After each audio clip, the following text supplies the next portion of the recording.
Okay, this is May 8th, 2026. There's me, my sunglasses on.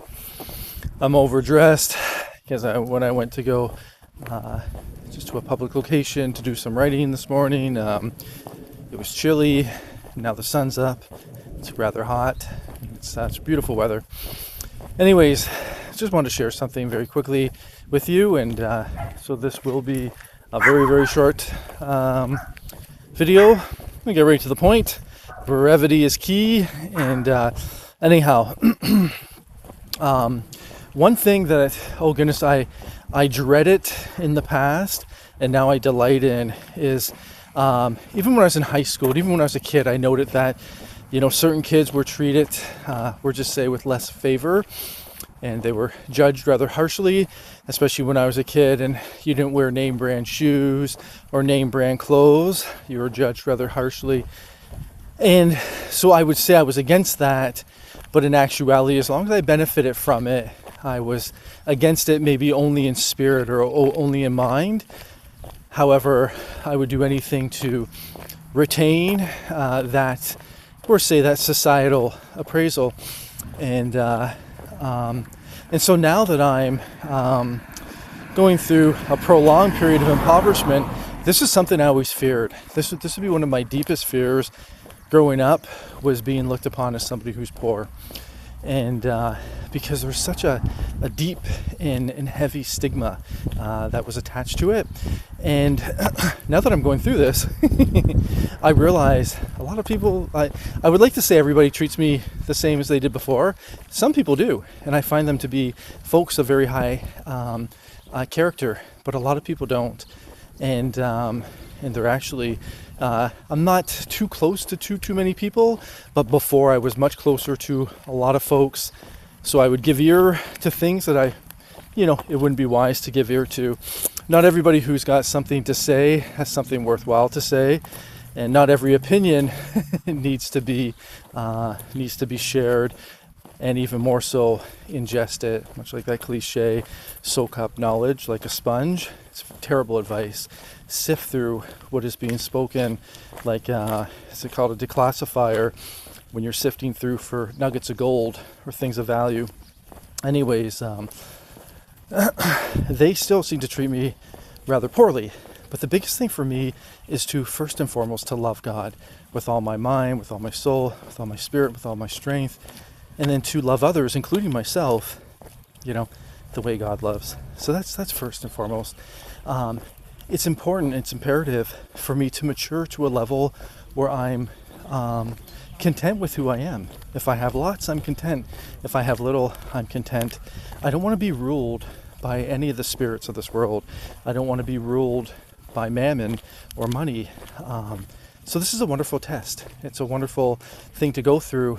But most importantly, you actually, like my experience now is more in alignment with actuality and the actuality of the hearts of the people around me than it was before. And I'll do a quick explanation and then I'm going to conclude, because I want to go inside and do a Bible study before I get to work here. But anyways, it's just like when you see people and they date somebody for a long time, and then you hear them say afterwards, then it was like one day they turned into a different person. And I always think, well, they wouldn't have turned into a different person. That's a completely inaccurate appraisal and observation. They would have always been the same person. You can't change that quickly. But what you can do is you can wear a mask at the beginning to get what you desire. And then after you get really close to the person, you realize you have them, you can stop trying and stop caring, because that mask is going to be tiring and it's going to feel uncomfortable. So you can take off the mask.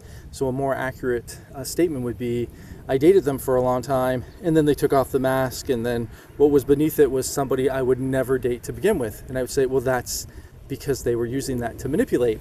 If you just talk about things from that perspective and you speak about them earnestly from that perspective, you'll realize that it's just deception. When people have a pretense, or when they pretend to be something that they're not, that's deception. They're entering into a realm of deception. When you judge somebody, or if I judge somebody based off, we're say like the name brand of their shoes, or the vehicle that they drive, or the amount of their salary. If you judge people on anything other than say like do they keep their word? Are they full of love? Are they caring to everybody, the rich and the poor alike? Do they have consistency of character? Do they ever lie? Do they ever find it permissible to lie? Goodness, are they fidelious? Do they adhere and abide in God's commands?